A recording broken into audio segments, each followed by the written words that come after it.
mbere nandika iki gitabo nasubiye mu myaka nari mfite 94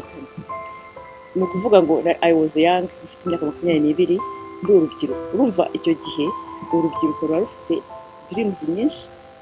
no kwizera ko bizashoboka iyo rero when you don't give up ko kubigeraho so young generations rero harimo n'abana banjye harimo n'abasore namwe mwese harimo n'abandi numva bafite uruhare rukomeye rwo guhindura imyumvire rwo guhindura mindset towards ubuzima kubukorera kubuharanira no kubugira so ntabwo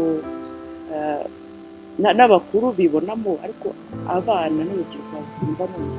hari ikintu bagomba gukora kugira ngo bahindure imyumvire yabo n'ubuzima muri rusange kandi nyine they are the future ibintu ntibibagweho nk'impanuka so they can say no they can guide bashobora guha new vision new sense of life mu mibereho yabo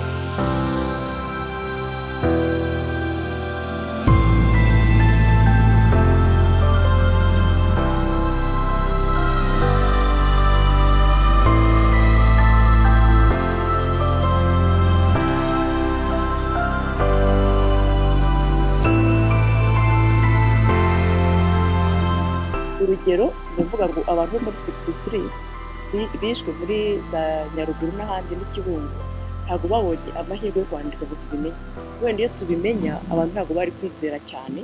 ibirimo biba byari gufasha nk'abantu bamwe na bamwe wenda nko guhunga hakiri kare so numva harimo responsibility as a survivor yo gusharinga story